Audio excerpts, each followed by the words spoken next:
Bonjour à tous et bienvenue dans cette nouvelle vidéo.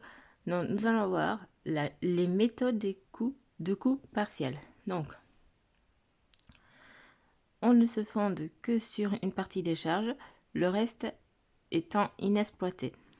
Un coût partiel, c'est un coût qui ne prend pas en compte la totalité des charges.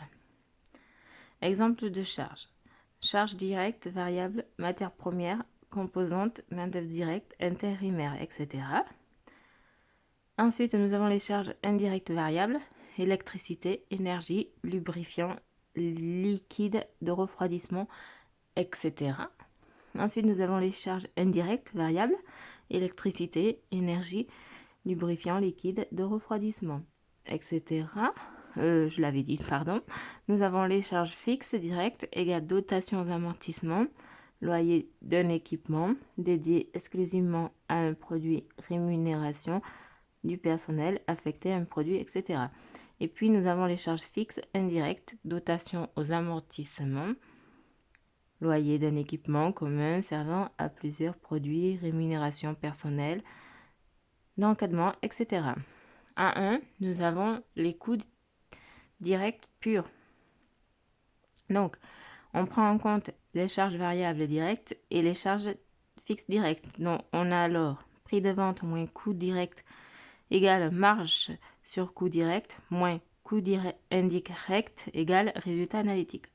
On ne retient pour l'analyse que les coûts directs, c'est-à-dire les charges affectables sans ambiguïté à un produit.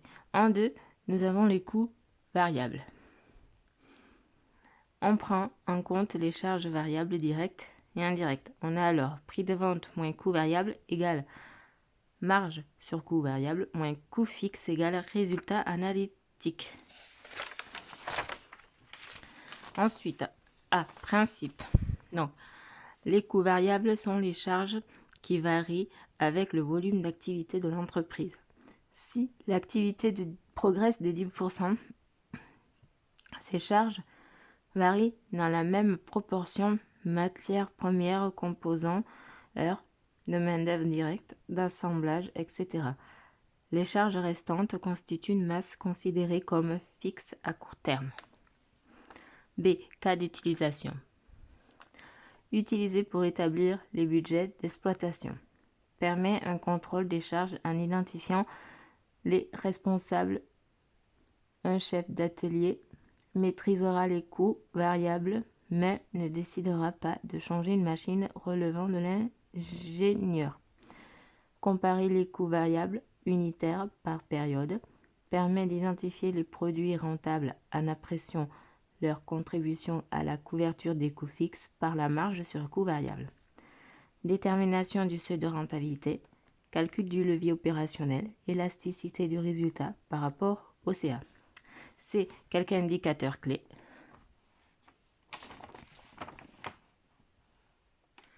Donc, nous avons le seuil de rentabilité, chiffre d'affaires à atteindre pour un résultat nul, prix critique pour une quantité donnée, quantité critique pour un prix donné.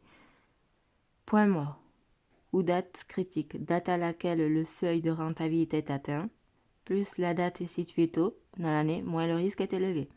La marge de sécurité, chiffre d'affaires réalisé moins chiffre d'affaires critique, elle représente le surplus du chiffre d'affaires qui pourrait être supprimé sans entraîner de perte. L'indice de sécurité, donc, est égal à la marge de sécurité sur chiffre d'affaires fois 100.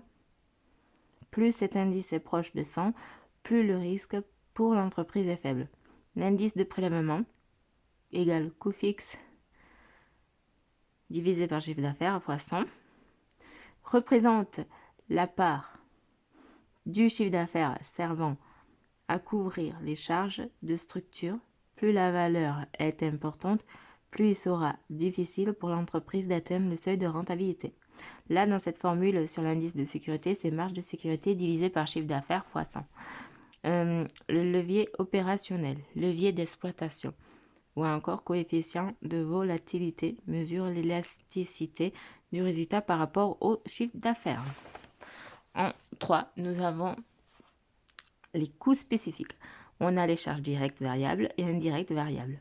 Et les charges fixes directes. On a alors Prix de vente moins coût variable égale marge sur coût variable moins coût direct fixe égale marge sur coût spécifique moins coût indirect fixe égale résultat analytique. A. Principe. Méthode intermédiaire au coût variable et au coût direct, qui consiste à retenir les coûts variables par produit et les coûts fixes spécifiques, c'est-à-dire rattachables sans ambiguïté.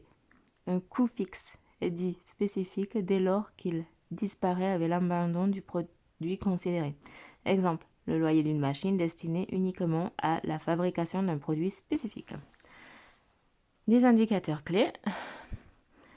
Taux de marge sur coût spécifique égale marge sur coût fixe spécifique divisé par chiffre d'affaires fois 100.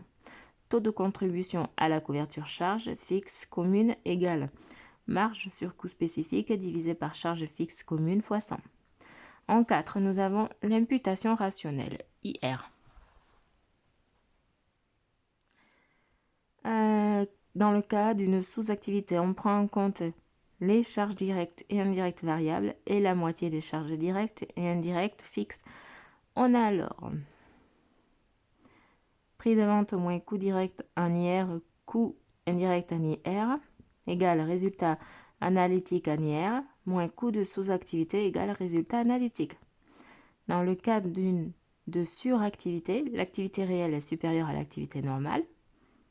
On prend en compte toutes les charges directes et indirectes variables et fixes. Prix de vente moins coût direct en IR, moins coût indirect en IR, égale résultat analytique en IR, plus boni d'activité égale résultat analytique.